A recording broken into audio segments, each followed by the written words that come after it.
Galera, beleza?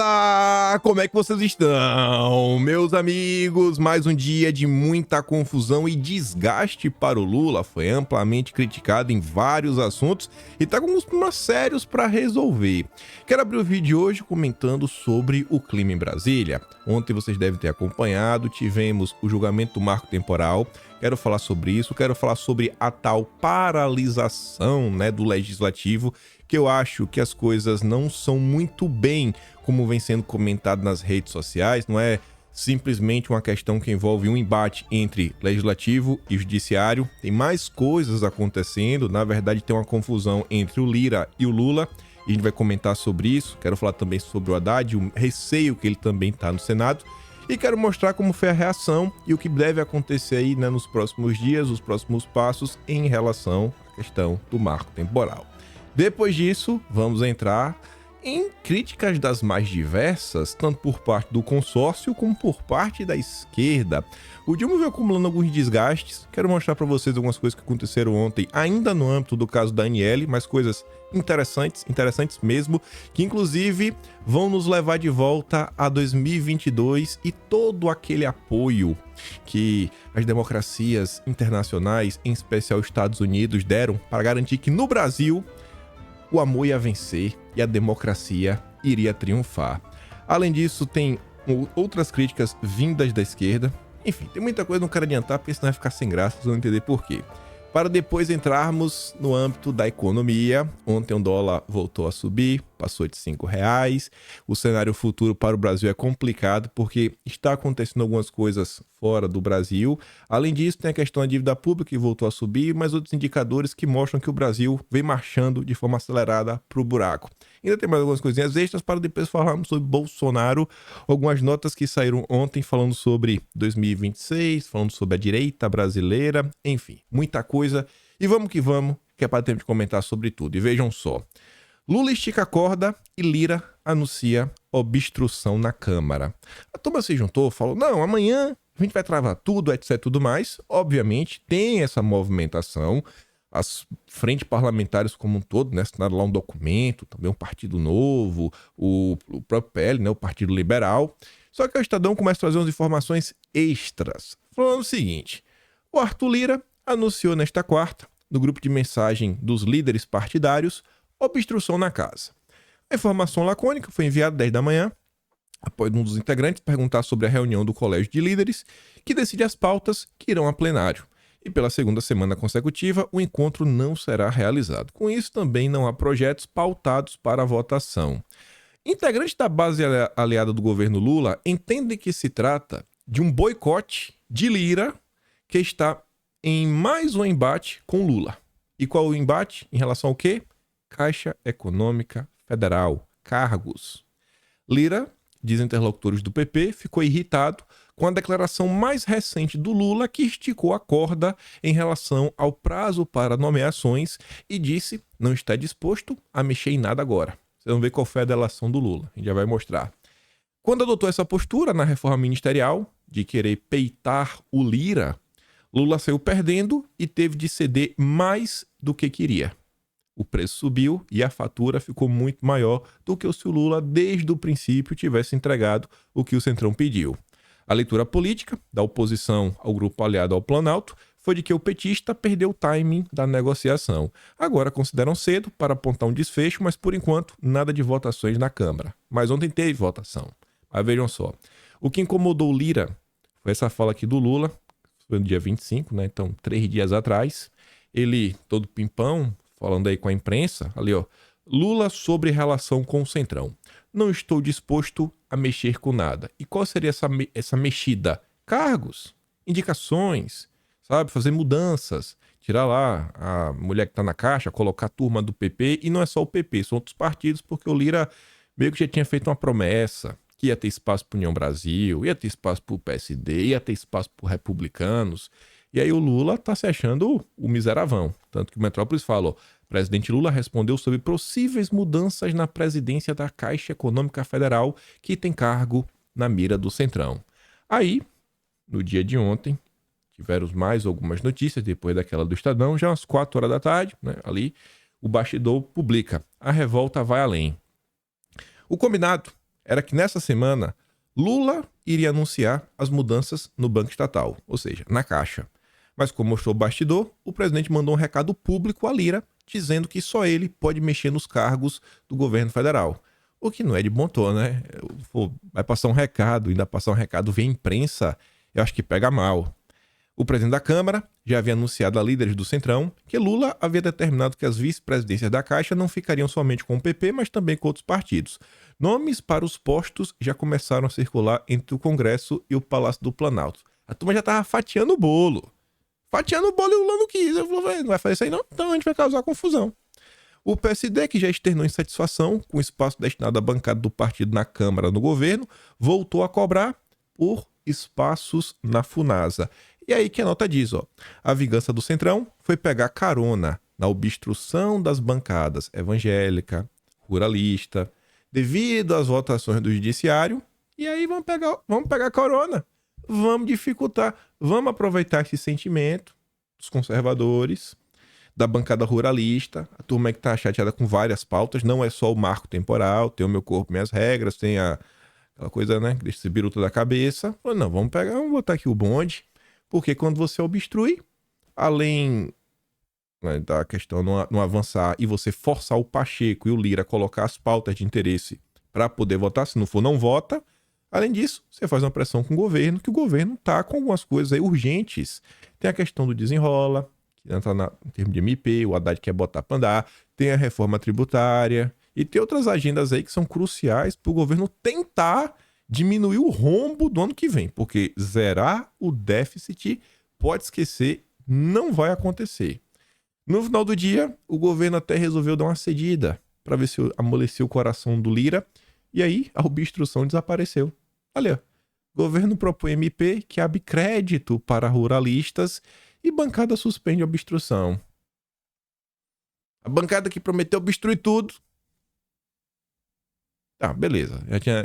Já tinha aprovado, né, o marco temporal no Senado. Mas acho que a obstrução deveria durar mais um pouquinho, porque o próprio Pedro Lupion, presidente da FPA, ele fez lá um discurso duro, um discurso forte, falando que não é só pelo marco temporal, é pelas prerrogativas do poder legislativo de legislar. Então, espero que os ruralistas estejam falando sério, estejam realmente preocupados com o país, preocupados com o que está acontecendo a nível de Congresso, e não seja só um oba-oba para conseguir os seus interesses e depois o Brasil que se exploda, né? Mas tá ali. A oferta para desbloquear a obstrução veio do José Guimarães, do PT. Vamos botar aqui o MP, crédito, como a oferta beneficiava diretamente a principal bancada que liderava a obstrução, a ruralista, o pedido foi aceito e a manobra foi suspensa. Na sequência, a Câmara começou a apreciar a MP. E aí, a Haddad também já está se movimentando, que está preocupado, que eu estou falando com vocês.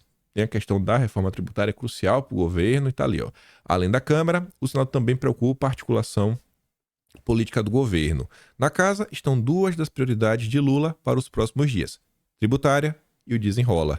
O monitoramento do governo percebeu que, a exemplo de deputados, alguns senadores começaram a demonstrar insatisfações, querem espaço. E tem duas coisas que estão acontecendo tanto na Câmara. É a mesma coisa, só que em duas frentes diferentes, que são as disputas pela sucessão das casas. Eu sei que estamos ainda em 2023, eu sei que a reeleição, tanto do Lira quanto do Pacheco, foi em janeiro, né? 1º de fevereiro, mas foi ali durante o mês de janeiro, né? Enfim, o ano nem terminou e já está se falando em 2025. Renan Calheiros está correndo por fora.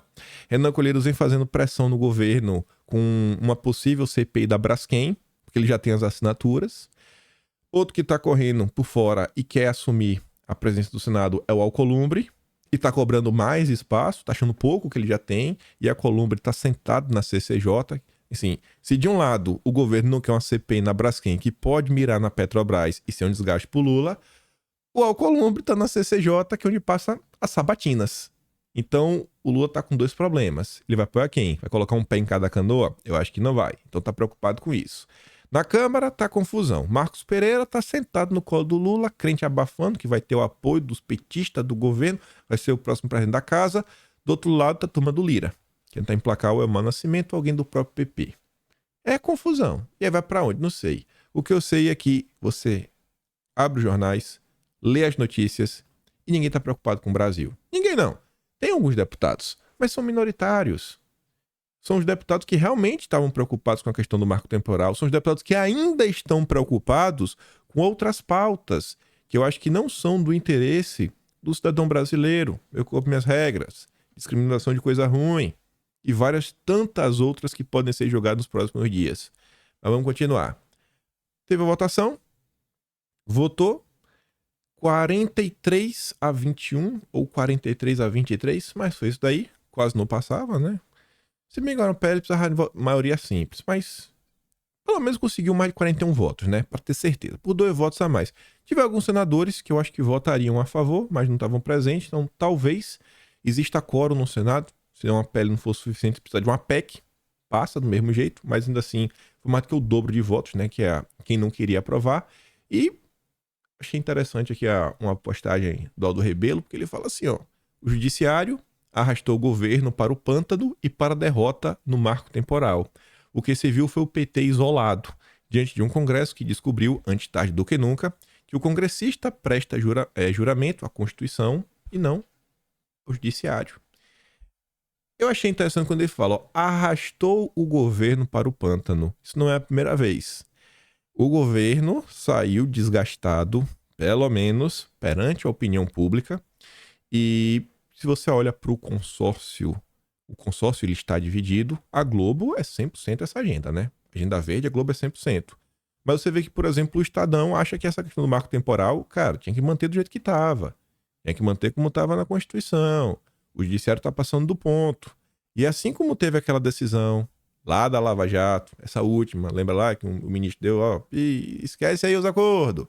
E foi aquela baita confusão e foram amplamente criticados. Só que caiu no colo do Lula. Por quê? Porque os petistas entraram em campo, fizeram algazarra, fizeram festa, como se fosse final de Copa do Mundo, como se o Lula tivesse, sei lá, sido reeleito mais uma vez.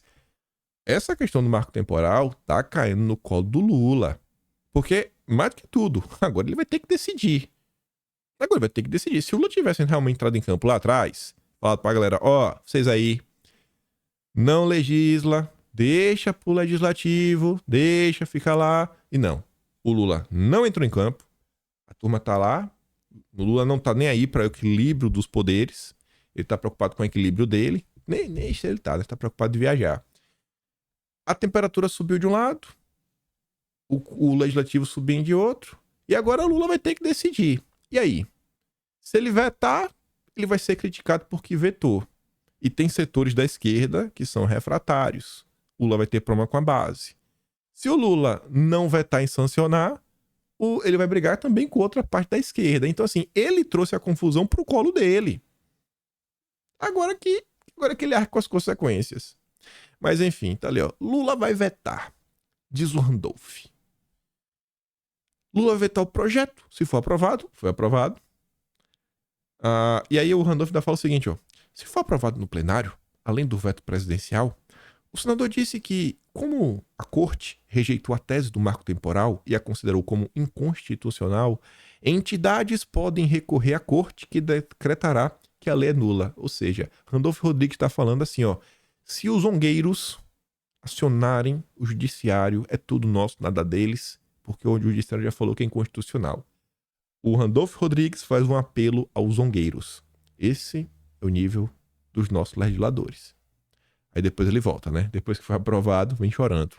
O atropelo do marco temporal no Senado é uma afronta à Constituição Federal e às árduas conquistas de direitos por parte das populações indígenas. Oh, coitadinho. Coitadinho. O senhor Rodrigo Pacheco falou no final.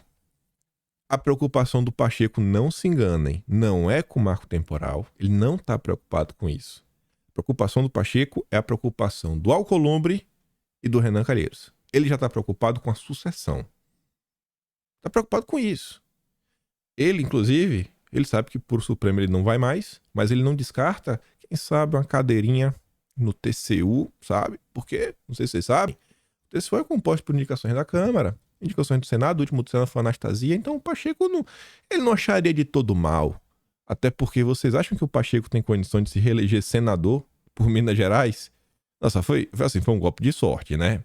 Tava no lugar certo, na hora certa, no ano certo. Ele não tem mais chance. O mandato do Pacheco termina agora em 26. Então, ele tem que se preocupar um pouquinho com o seu futuro. Aí é melhor ele conseguir garantir uma coisinha. Então, ele tá preocupado com isso. Então, ele quer vender a ideia que ele é um cara que representa o Senado, representa os senadores, porque ele vem sendo criticado por sua omissão. Ele vem tentando resgatar, né, essa imagem que não cola com ninguém. Mas vamos ver o que o Pacheco falou. Se o Senado aprova o marco temporal hoje, ele não vai estar contrariando uma decisão do Supremo, assim como a pauta do aborto, das drogas? Não, na verdade, esse projeto de lei está tramitando no Congresso Nacional. É natural que o Congresso Nacional possa decidir a esse respeito, e isso pode, inclusive, subsidiar o Supremo Tribunal Federal em relação ao entendimento quanto a esse tema. Então, é muito natural, não há nenhum tipo de adversidade ou de enfrentamento com o Supremo Tribunal Federal. É apenas uma posição do Congresso, considerando que nós reputamos que temas dessa natureza devem ser deliberados pelo Congresso Nacional. Tá aí, né? Quem não conhece, que te compre. Ontem teve o aniversário de Renan Calheiros. E aí a única coisa interessante dos bastidores da festa tá aqui, ó. Lula vai vetar projeto do marco temporal aprovado pelo Congresso. Os bastidores da festa do Renan. Aí tá ali. Lula não tem outra alternativa a não ser vetar. Para não ficar com batata quente na mão, Lula vai vetar a proposta com argumento que converse qualquer político. Seu eleitorado não aceitaria outra posição do seu governo. Bom, eu acho que o eleitorado no Lula, ele não é homogêneo, né? Ele não é uníssono, ele não está 100% convergente nessa situação. O Lula vai desagradar a sua militância mais raiz, né? Aquele PT mais antigo. A confusão promete nos próximos dias. E aí, como eu falei para vocês, o consórcio está dividido. Eu nem vou comentar muito sobre isso, mas a Eliane Cantanhede, o André Trigueiro também comentou sobre isso ontem. Olha o tipo de comentário. Ela comenta a disputa entre Congresso e Judiciário, após a aprovação do marco temporal. Por trás disso, há uma questão ideológica. O Supremo tomando decisões mais de vanguarda, e a bancada BBB, que é boi, bíblia e bala, está querendo garantir retrocessos. Eu espero de coração que, se o marco temporal for derrubado, que, pelo amor de Deus, os indígenas que têm os seus antepassados, onde a Eliane Cantei tem uma casa, ou tem uma fazendinha, ou todos os imóveis que ela tiver, que o pessoal peça demarcação. Mas que peça, porque merece. O que a Rede Globo faz é indescritível. Mas vamos lá, vamos que tem mais confusão. Esse cara Daniele, a questão lá do voo é a parte mais ridícula de todo o caso. Só que tem umas coisas interessantes. Esse caso aqui, a tal assessora que fez umas críticas. Por quê? Aqui é um ponto que corrobora com algumas coisas que nós falamos ontem e algumas preocupações que os próprios petistas têm, né? De o Lula vai tentar consertar, né? A perna bamba dele, que tá meio ruim. Fazer uma cirurgia, não sei qual a doença que ele tá, qual o problema que ele tá, mas enfim. E o pessoal tá com medo da Janja controlar tudo. E aí você vê que, bicho, o que é que tá acontecendo? Porque isso foi uma certa crise. O governo foi criticado. E o Igor Gadelha nos conta que a Aniele demitiu a assessora após reunião com Janja e pressão do Planalto. Vai. Como assim reunião com Janja? O que é que tá acontecendo? Eu achava que o vice era o Alckmin. Entre o Alckmin e a presidência existe uma Janja no meio do percurso. O que é que tá acontecendo nesse país? E o Gadelha diz, ó, Aniele e Janja se reuniram na manhã de terça. O encontro aconteceu por iniciativa da primeira-dama e não foi registrado na agenda nem nas redes sociais de ambas. Segundo o integrante do Planalto, Aniele resistia em emitir auxiliar, até então considerada uma das assessoras mais próximas da ministra, mais próximas da Aniele. E a Aniele é uma das ministras que aquela ala da esquerda mais raiz, que eu digo para vocês, critica. Porque fala, ali ó, a esquerda, eles falam a esquerda ongueira, a esquerda, eles não têm um termo que é esquerda compatível. Se algum dia você se deparar com algum petista falando em esquerda compatível, saiba que é essa esquerda progressista, ligada a essa agenda globalista, agenda da ONU 2030, imperialismo, todos esses ismos, né, e adjetivos que eu venho tentando contar para vocês. Aí, olha que engraçado, né? Bem rapidinho esse daqui. Só pra mostrar a hipocrisia do Randolph, né? Não custa mostrar como é a cabeça, né, dessa turma. O Randolph compartilhando a notícia do Estadão que falava que a Aniele usou o avião para, né, ir lá ver o jogo e participar de um ato. Fiz o L para isso mesmo. Para que a notícia seja de que uma ministra utilizou o avião da FAB para trabalhar, não para transportar substâncias ilícitas. Aí o Randolph tomou um fact-checking, que até saiu notícia depois do fact-check, fala assim, o senador mudou de opinião sobre o tema.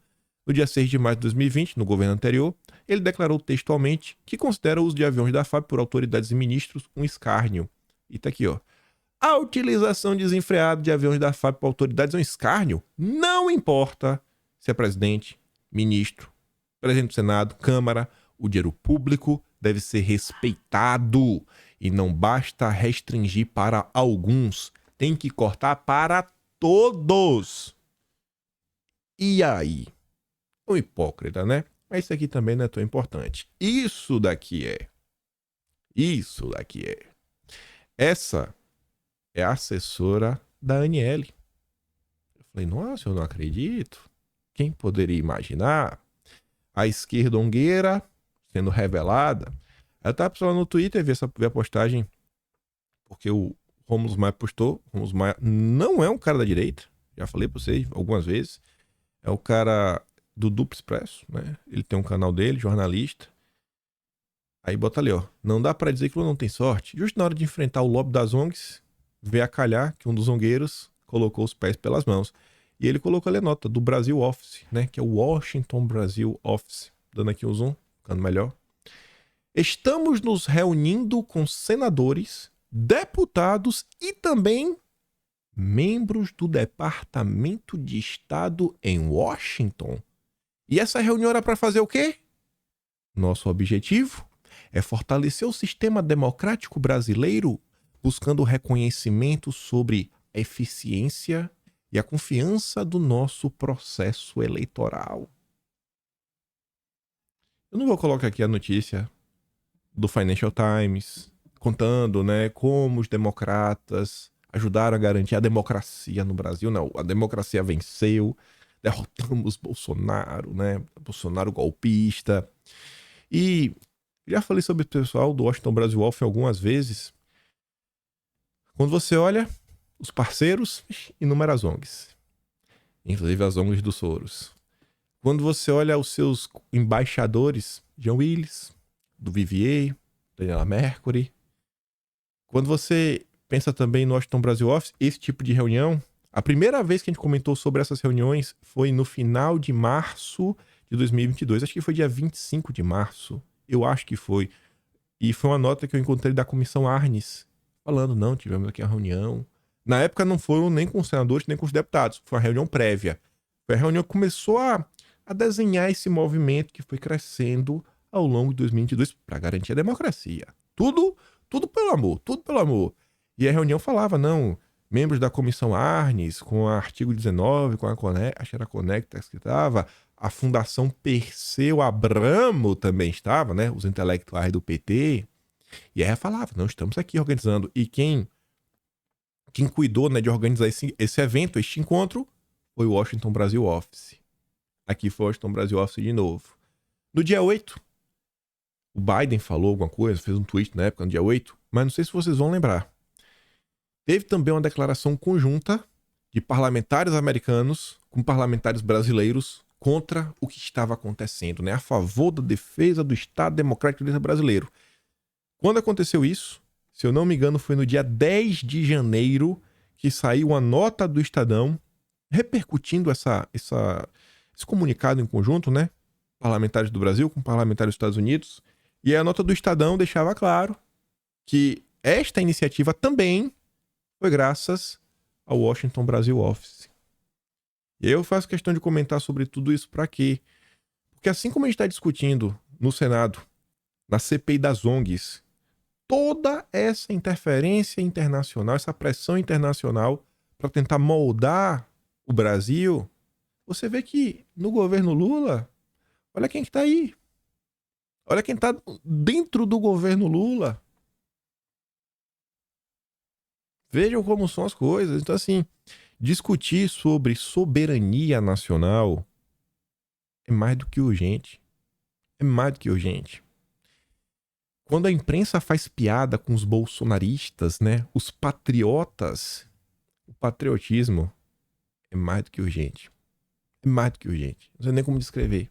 São, assim, discussões totalmente atuais. Patriotismo, soberania nacional. É o que a gente tá tendo que lidar. Esse daqui é o que a gente acabou de sabendo agora.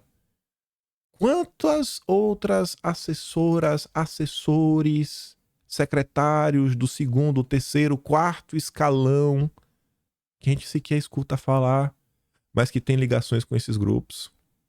É quem tá aí agora na administração pública. Vejam como são as coisas. Vejam como são as coisas. Na era Bolsonaro, você podia até reclamar que as indicações dele não era nota 10. Mas uma coisa era certa. Esse tipo de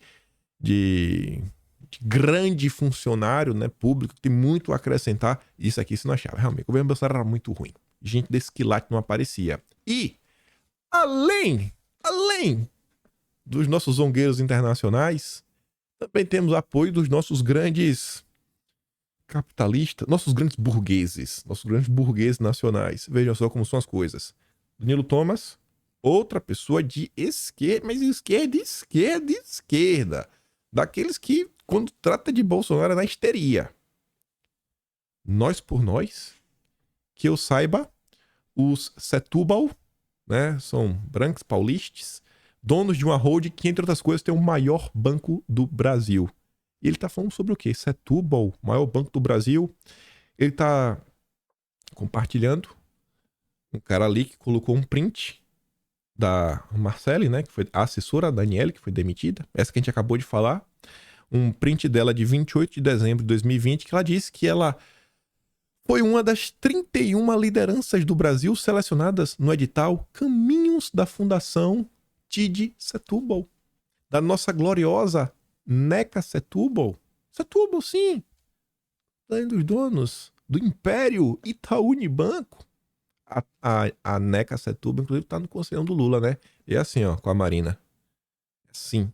Se vocês pesquisarem matérias de 2014, Brasil dos 47, Blog Cidadania, Jornal GGN, Revista Fórum, Diário do Centro do Mundo, você vai encontrar inúmeras notas criticando a Marina por essa ligação, por essa proximidade da Marina com Setúbal.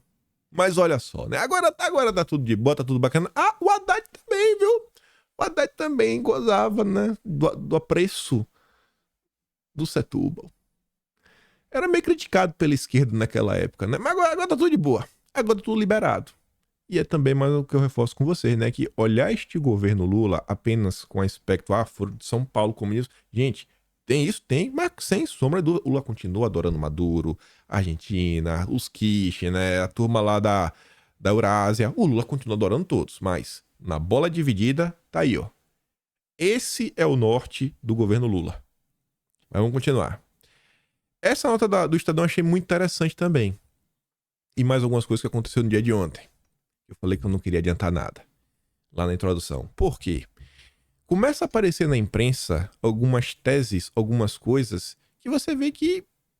Você vê não, né? Porque uma parte das pessoas não acompanha. Mas como eu acompanho diariamente, você vê e fala, olha só, a imprensa está começando a utilizar certas expressões que não apareciam no debate público. Grupos que, basicamente, agiam, assim, diante dos olhos de todos, mas ninguém falava, ó, vocês são isso.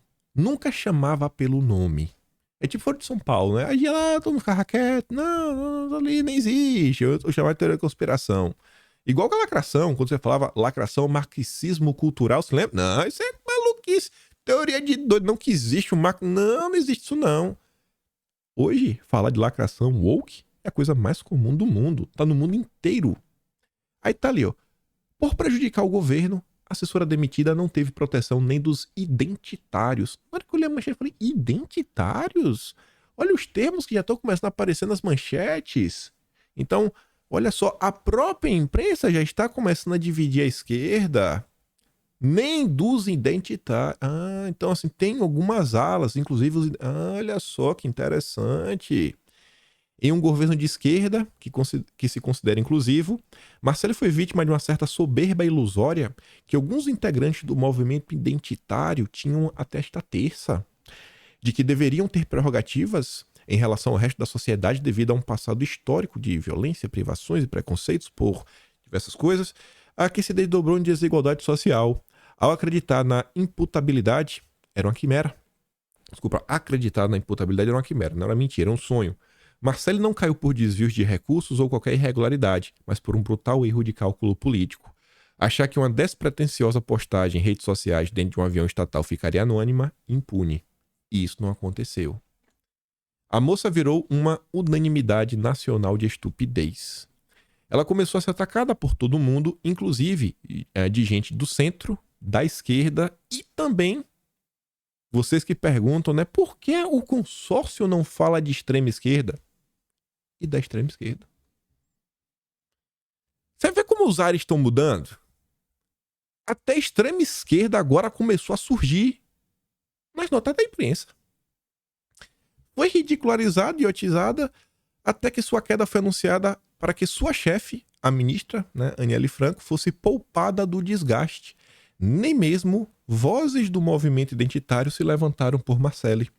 Existem duas críticas ao chamado identitarismo, que nem aparecia na imprensa, agora já existe, já virou ismo, e já está falando, ó, uma crítica à direita, ó, nós existimos, que considera esse tipo de movimentação autoritário, uma maneira de se conseguir mais poder por meio da vitimização, e, olha só, os identitários também sofrem críticas da esquerda, ou seja, existe mais de uma ala na esquerda. Os identitários são acusados de desistirem da luta contra o capitalismo e buscar se integrar ao sistema, seja por meio de cotas, mudanças de linguagem, direitos especiais. O filósofo tido como ultra-esquerdista, Paulo Girardelli, por essa razão, considera o movimento de direita. Tinha que ser um ultra-esquerdista, né? Os valores identitários, por outro lado, estão na moda, estão em Hollywood, novelas, tipo de conversa que temos em público, virou quase uma norma de comportamento para certas celebridades em busca de fama. É a agenda woke. Outra coisa que eu achei, engraçado, né? Sei lá, eu cheguei numa conclusão que eu entendia, assim, o conceito. Eu muitas vezes não fico preso ao conceito. Quando a pessoa fala, é isso. Eu tento entender o que a pessoa está falando. E quando eu via... A primeira vez que eu vi falar desse conceito não foi nem o Olavo. Foi o padre Paulo Ricardo. Falando de marxismo cultural. Eu falei, pô, isso é marxismo cultural, né? Uma revolução cultural, interessante. Depois vi o Olavo. Hoje, eu entendo. Eu falei, pô, esse conceito realmente é muito bacana. Porque quando se fala em marxismo, todo mundo sabe um tiquinho, já ouviu falar sobre luta de classes. E quais eram as classes? Era a burguesia versus o proletariado. Essa era a tensão que tinha na sociedade. Quando você fala de marxismo cultural, eu acho que isso encaixa muito bem. Por quê? Porque agora é algo ligado à sua cultura. É como se você se identifica. Deixa de ser o capitalismo, o burguês versus o proletariado, para ser essas questões, né? Cotas, gêneros, linguagens, pronomes, né? Como eu me sinto, etc. Tudo mais. Você fala, nossa, realmente isso faz muito sentido, né? E que a imprensa tratava como uma tremenda maluquice.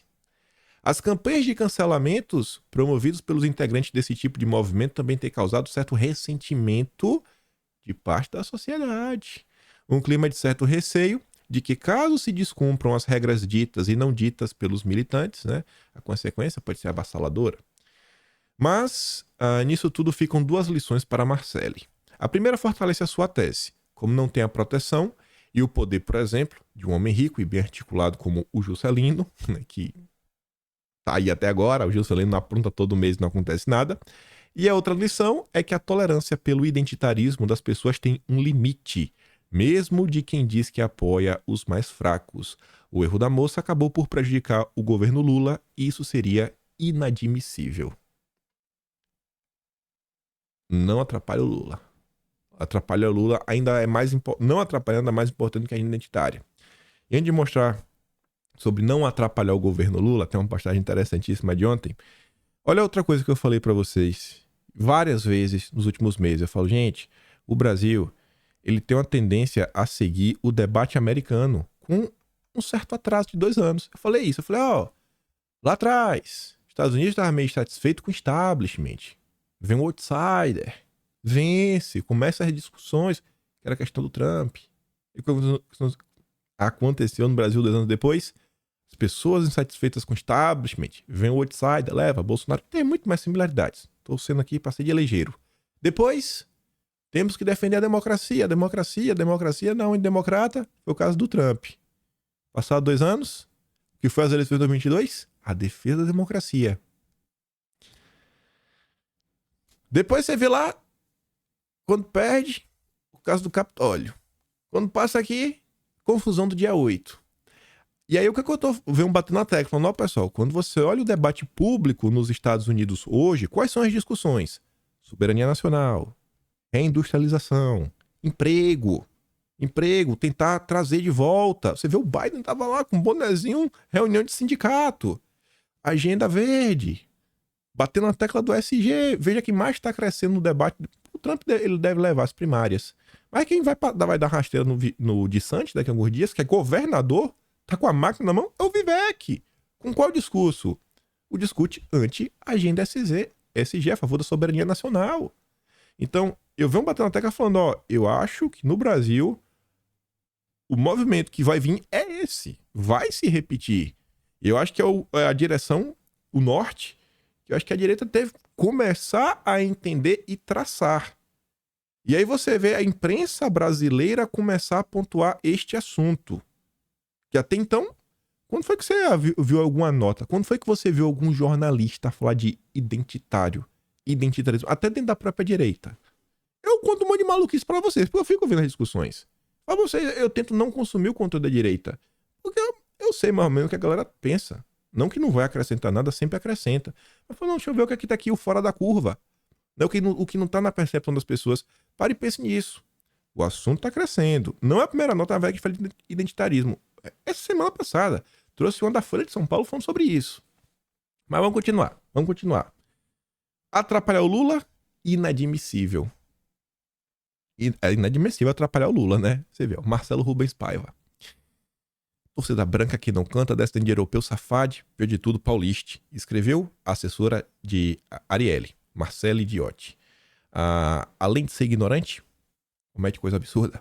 Sou descendente de europeu, não tem graça alguma e é crime. Aí ele criticou, né? E aí a crítica dele em relação à assessora, nossa, reverbera. Por quê? Porque as pessoas estavam pegando o post do Marcelo Rubens para falar, olha só, olha, até a esquerda está criticando. Ou seja, estava usando ele de porrete. Ele estava atrapalhando o Lula. Aí falaram para ele isso. O que é que ele fez? Apagou o post. Apagou o post. É o nível que as coisas estão na esquerda, né? Apaga. O cara tá ali dizendo, o cara se sentiu ofendido, falaram que ele tava errado, ele apagou. Aí ele voltou pra fazer isso daqui, ó. Chamar um amputado que nunca escondeu a sua deficiência da capacitista é um oportunismo político. Não caia nessa. Gente, o Lula só não tem um dedo. Querer falar que o Lula... que o Lula sabe o que é uma deficiência. Gente, um dedo a menos. Isso é sério. Você vai comparar isso daí com quem, sei lá, é tetraplégico, por exemplo, que precisa de um andador. Você vai comparar isso a não ter um dedo. Olha o nível da passada de pano. Olha o nível do gado petista. E ele tá falando isso por quê? Outra coisa que eu falo pra vocês. Ó, quando um veículo de imprensa fala, beleza. Mas quando todos os veículos falam sobre alguma coisa, meu amigo, pode ter certeza que é porque deu ruim. Deu ruim.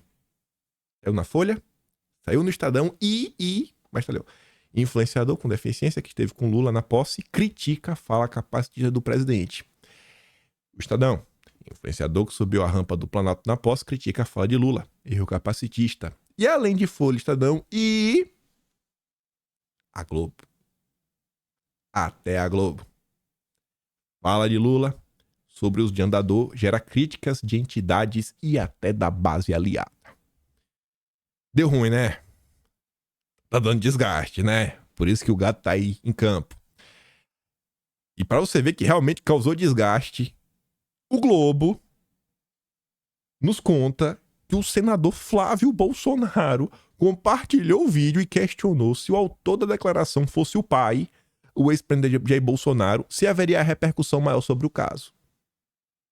Até a Globo falou isso. Eu acho que o Lula está sofrendo. E outra aqui que também se encaixa, o que eu falei com vocês, quando saiu aquele editorial do Estadão, Lava Jato 2.0. Eu falei, ó, eu acho, vendo o que está acontecendo, que os ares estão mudando. Isso significa que o Brasil vai dar certo? Isso significa que os poderes vão voltar a se equilibrar? Não é o equilíbrio de força? Não. Mas é um início, é um começo. Eu ainda acho que vai levar muito tempo. Eu ainda acho que a temperatura vai subir mais.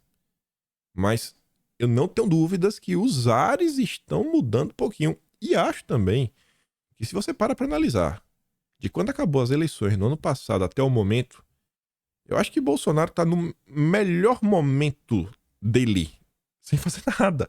Porque é tanto desgaste pro governo Lula. Gente, o que é que vocês ouviram falar de Bolsonaro nas últimas horas?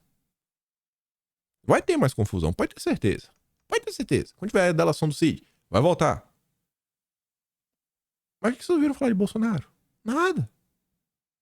Tá no melhor momento.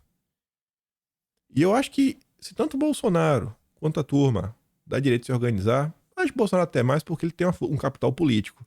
Ainda coloca uma pressãozinha em tudo que tá acontecendo, aumenta o preço, né? O próprio Lira vai lá e fala, vou aumentar aqui meu preço, vou aumentar meu passe pra tentar acalmar as coisas aqui pro Dilma. Lula faz mandato intuitivo e cheio de vontades e não conseguiu pacificar o país. 9 meses incompletos e William Vac está escrevendo coisas como essa. Como vem fazendo cada vez mais, Janja zelosamente guardará o espaço à volta do presidente. Esse espaço não é meramente físico e tem incluído também quem o presidente ouve e quem comanda o governo.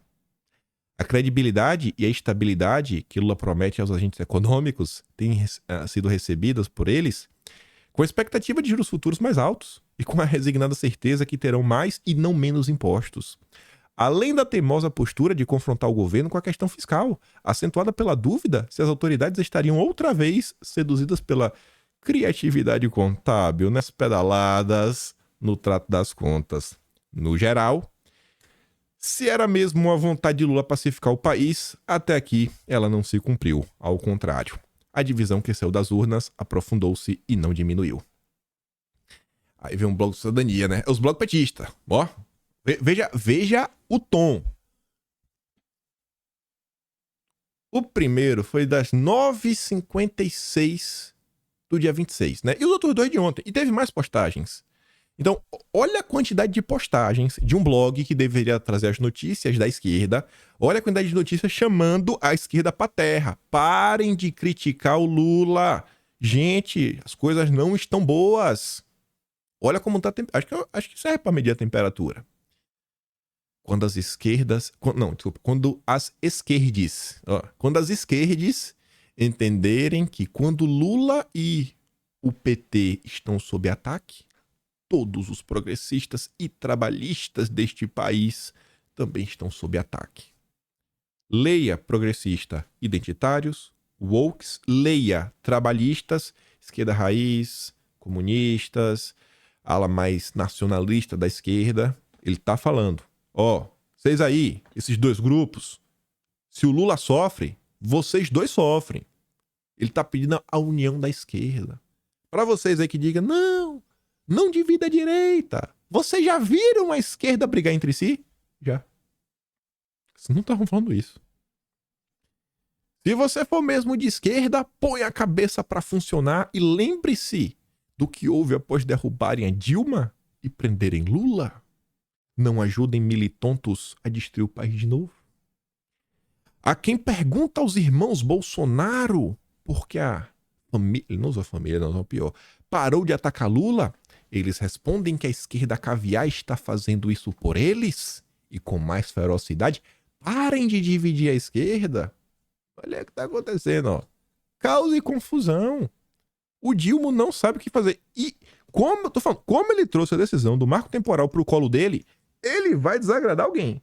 E eu sei que ele vai desagradar os trabalhistas, comunistas, esquerda raiz, nacionalistas, chama do que você quiser. Ele vai desagradar essa ala. E vai dar confusão. Porque essa ala é ela ligada a sindicato.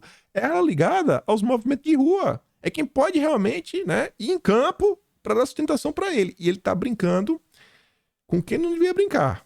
Mas é bom assim. É bom assim. Aí vamos lá. Mais confusão. Lula diz que o país não oferece risco.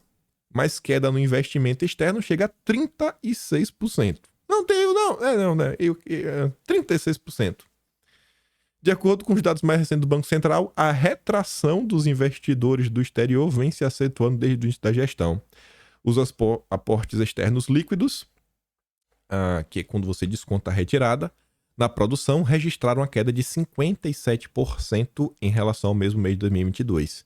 Nos 8 primeiros meses do ano, o tombo em relação a 22, que ficou em 28% no acumulado de janeiro a abril e em 32% até julho, chegou a 36%.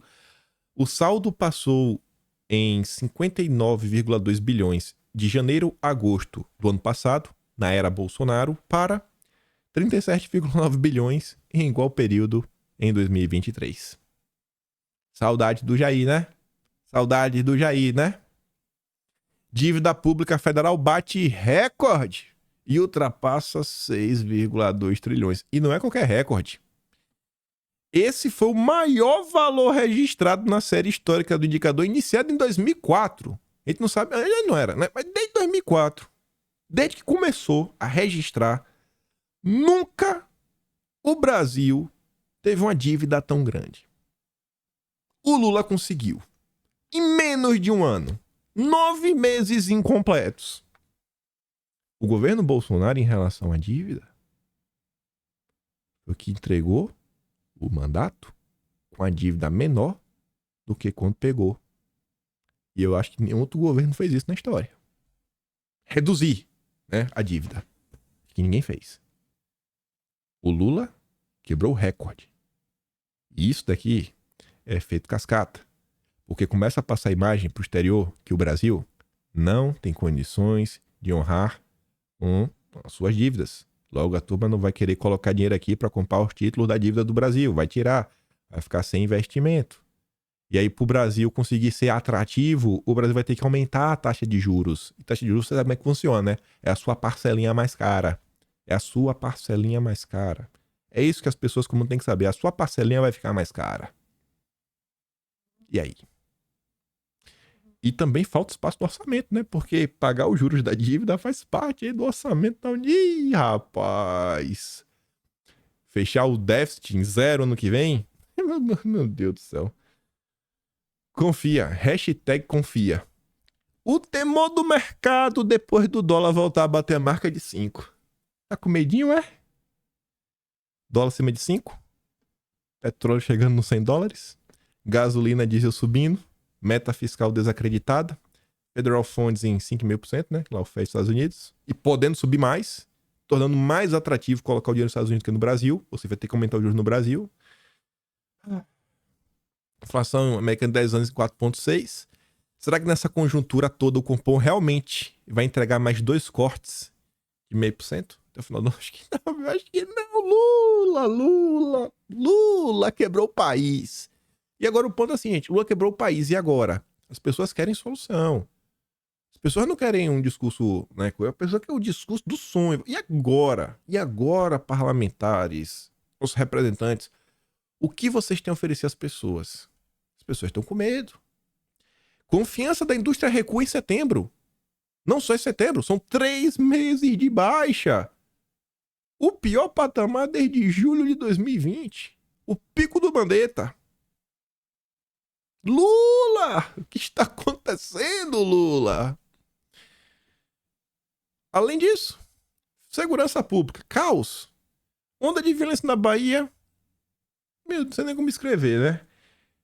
4 bang-bang. Ônibus queimando. Só ontem. E nesse meio tempo, segurança pública comandada por Dino é a área do governo com a pior avaliação entre os brasileiros. E aqui até para ter uma média de quantos petistas existem, né? É 20%. Que é quem considera o desempenho do governo na área, segurança pública como ótimo, 20%, é os petistas. 16% como bom. Isso é os isentão, só pode. Ainda que seja petista, 36%. Por outro lado, o resto da população, 47%, acha que é péssimo, 9% ruim e tem 9% que tá regular.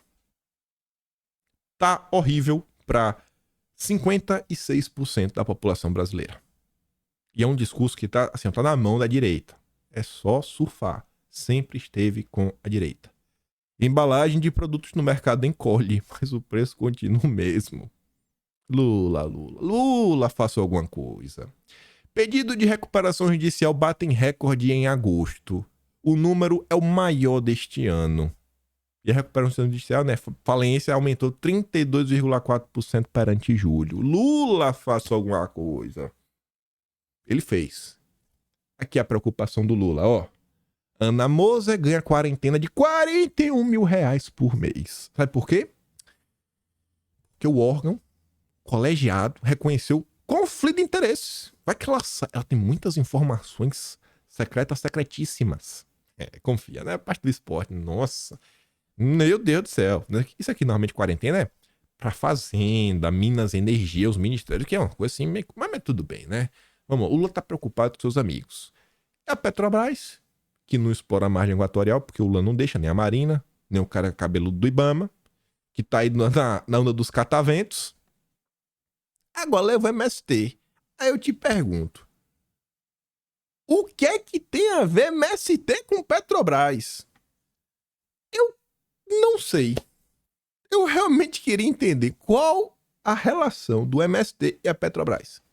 Quem puder me explicar, eu vou ficar muito... Porque realmente, eu não consigo nem pensar numa piada pra fazer. Eu queria ter uma piada. Falar, não, sei lá, vai invadir os postos de petróleo da Guiana, da Venezuela, isso, vai ensinar a invadir postos de petróleo. Eu não sei nem que piada fazer pra falar disso daqui. Isso daqui não é piada. Tá estranho as coisas no Brasil.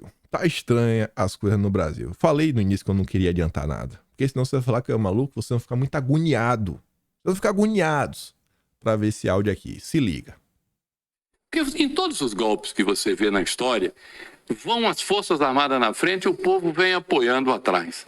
O que foi que aconteceu em 8 de janeiro? Uma absoluta baderna, não é? Sim. Patrocinada por alguns irresponsáveis, não havia uma liderança, não havia uma palavra de ordem. Era como se agências de turismo tivessem convocado desavisados para irem a Brasília para fazer aquele quebra-quebra. Não havia um líder, não há um responsável. Você repara isso que foi condenado agora a 17 anos. O perfil dele, quem é aquele cidadão? Esses outros que estão na fila, quem são eles? São figuras que quiseram ir a Brasília. Eu tive com algum, quer dizer, assisti alguns deles lá naquela noite, eram pessoas sem a menor expressão, me desculpem. Lá haviam senhoras, haviam pessoas jovens. As senhoras que queriam visitar o Planalto foram lá fazer quebra-quebra como se pudesse mudar o resultado das eleições. Agora, não se viu uma nota de nenhum comando militar.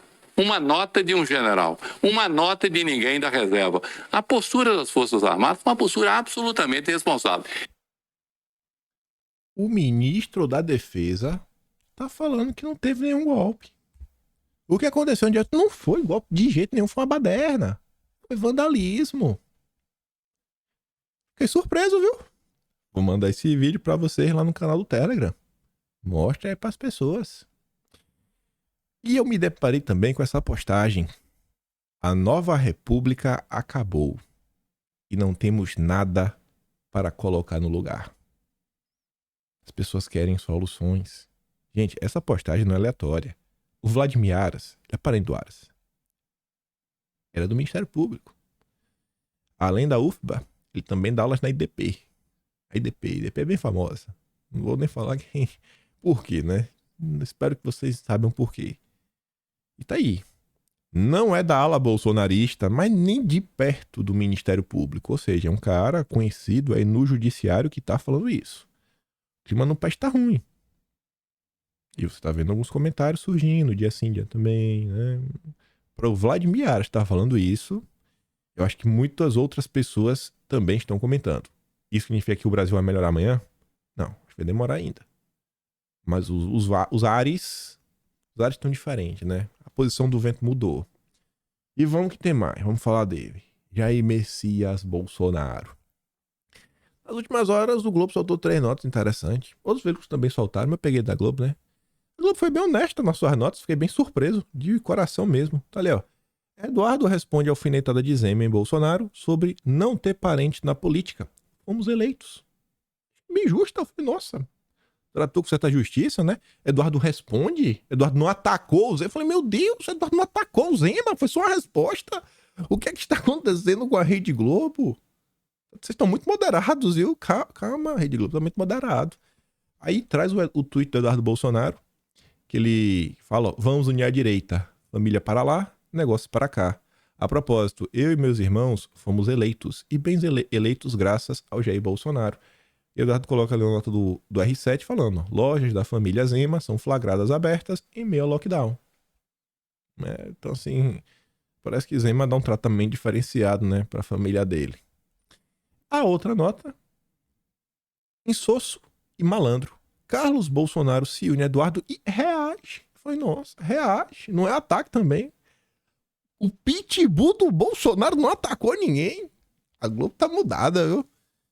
E reage à alfinetada de Zema sobre não ter parente na política. Eu falei, nossa senhora, o que é que está acontecendo na Globo? E aí a Globo tá se referindo a um tweet do Carlos. Ao invés de olhar a nota, né? Vamos olhar o tweet. Vamos ver o tweet todo. Tá ali, ó, mostrar mais. A gente vai ver o mostrar mais. O Carlos coloca uma reportagem da Itatiaia, que tá ali, ó. Apesar de nós termos 320 mil seguidores públicos, não tenho nenhum parente, família para lá, negócio para cá, coloca a fala do Zema. E aí o Carlos começa falando o seguinte: é cristalina a união do Partido Novo com o MBL nas principais capitais do país há um bom tempo. Há um bom tempo mesmo. Sabe um caso muito bacana? Vocês lembram quando aquele André do Rap foi solto? Vocês lembram que teve um cara do Novo? Um cara do Novo que falou umas coisinhas? Será que ele só era ligado ao Novo? Ou era ligado mais a algum grupo? Não sei, né? Só tô perguntando. Pra depois Chico Linguiça não ficar chateado. O jeito escorregadio e sorrateiro de irem se achegando tornou-se óbvio de um tempo pra cá. Nota-se facilmente no Rio de Janeiro, São Paulo, tudo bem. Que sejam felizes. Aí o Carlos continua. Sempre foi muito fácil ver os movimentos de uma investida daquela direita, né? Que diz que quer unir a direita, que apoia a Agenda 2030 da ONU, a liberação de determinadas situações. Só que enquanto essa turma fala disso, né, de unir a direita e defende umas pautas malucas, essa turma mantém um silêncio visceral quando deveriam se mostrar. Quando tem alguma confusão, quando tem mentiras sendo propagadas contra Bolsonaro, quando tem um ataque às liberdades individuais, você vê, ninguém aparece. Né? Lutar contra... Ninguém aparece. Tentando ganhar simpatia dos que têm outras convicções. Se tiver que ser, que seja. Mas ser honesto com as pessoas seria o mínimo a se esperar destes grupos, que mais uma vez são rastejantes quanto a seus métodos, tentando ganhar simpatia de um lado, sempre tripudiando o semelhante. Isso jamais faz parte do feitio de boas pessoas. Agora, o insosso e malandro governador de Minas traz consigo uma colocação ardilosa, digna de João Dória, aquele que pede desculpas a Lula depois de sempre ter usado Bolsonaro. Novamente, distorcem a realidade e são mais baixos do que jamais pensei que pudessem ser, usando o padrão de atacar de forma pueril a família de aliado, como sempre fez a imprensa, para atingir seus verdadeiros objetivos. Eles sabem que tal técnica funciona para muitos. Atacar família acontece bastante quando não parecem gostar muito dos seus e acabam usando essa baixeja digna de um malandro com cara de pastel. Todos temos que amadurecer e talvez ceder, a depender do caso, se quisermos ter uma aproximação. Isso aqui eu concordo demais também. Não é assim não, velho. Somos intransigentes. Tem que ser aqui um super conservador, concordo 100% com o Bolsonaro. Não, velho, mas... Cara, quando é ceder, é todos nós. Todo mundo cede um pouquinho. Todo mundo, mas... um lado vem a nós. E o vosso reino nada. Não tem vosso reino. Mas agora sabemos o caso. Aqui parece jamais ter sido esse. Não temos que unir a direita ou encontrar um líder diante de um cenário extremamente oportuno para alguns, né? Porque Bolsonaro segue inelegível. É muito útil para essa turma, né? Pois a direita sempre esteve unida, como sempre disse o presidente Jair Bolsonaro, e um líder de verdade jamais é apontado, ele é forjado. Esse talvez seja a maior frustração daquele tipo de pessoa e isso os rasga visceralmente por dentro. Segue mais um exemplo do caráter do chocado no então partido João Amoedo, cada dia ficando mais nítida que as semelhanças destes jamais pararam por aí. Parece que existe um padrão e ele só se confirma a cada momento. E aí eu falei que eram 3 notas. E a terceira nota eu fiquei muito surpreso. Vocês vão entender por quê. Após acenos ao bolsonarismo, Zema entra na mira do entorno do ex-presidente em série de críticas. Aí fala, filhos do ex-presidente e advogado foram alguns do que usaram as redes sociais para rebater as falas. Aí essa nota fala do Eduardo, fala do Carlos, a nota fala do Van Garten, que ali, ó, entre os críticos tá o Van Garten, que logo após a declaração lá do CIPEC, afirma que Zema não mexeu uma palha pela direita. E aí que vem minha surpresa. Van Garten ganhou endosso de comunicadores de peso. Olha, não sou blogueiro, sou um comunicador de peso, como Kim Paim. Falei, nossa, eu estou na nota. E depois ainda botou uma aspas minha, ó. Eu escrevi isso aqui, foi um tweet que eu fiz.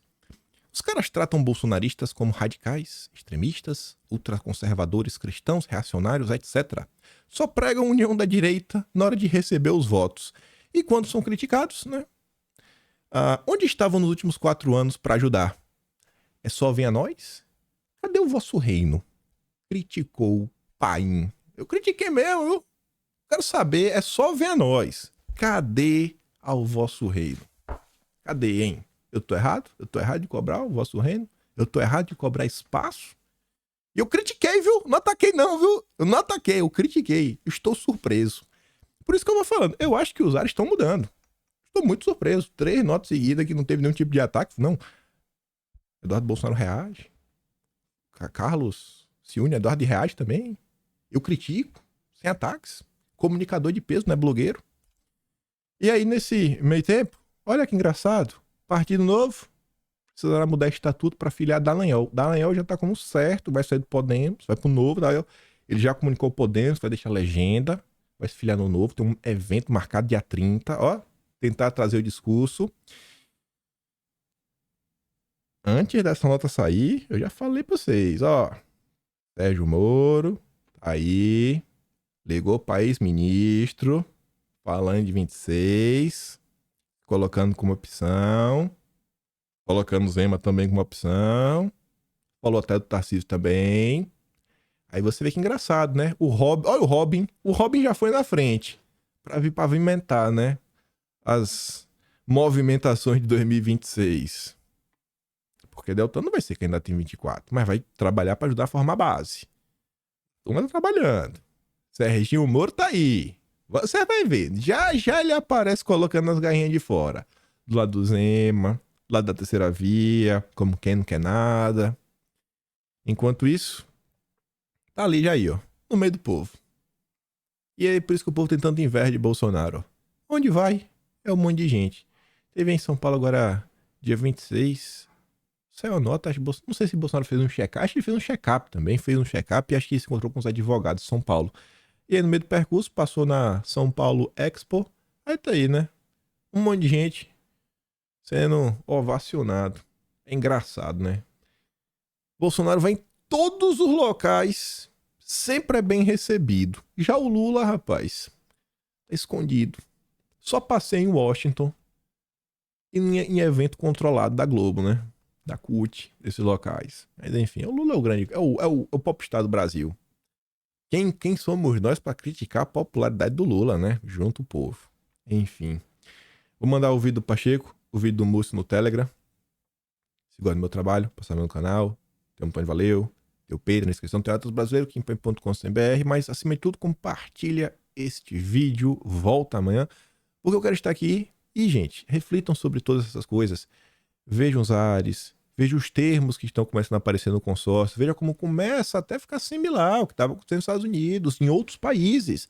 Essa onda da direita e essa rejeição, essa agenda woke, ela tá rolando no mundo todo. É a volta basicamente da agenda ideológica, que também está na mão da direita há muito tempo. Só que além disso, tem essas outras situações. Trabalho, as pessoas estão atrás de emprego, melhoria de vida, segurança pública, que também é pauta da direita, pauta histórica. Temos a faca e o queijo na mão. Acho que se jogar direitinho, 24 ano que vem, a gente marca um baita de um gol E 26, a direita vem com tudo, hein? São 54 vagas para o Senado em 26. Não dá para desprezar isso. Enfim, fico por aqui. Aquele grande beijo e abraço, tamo juntos. Valeu, meus amigos. Fui!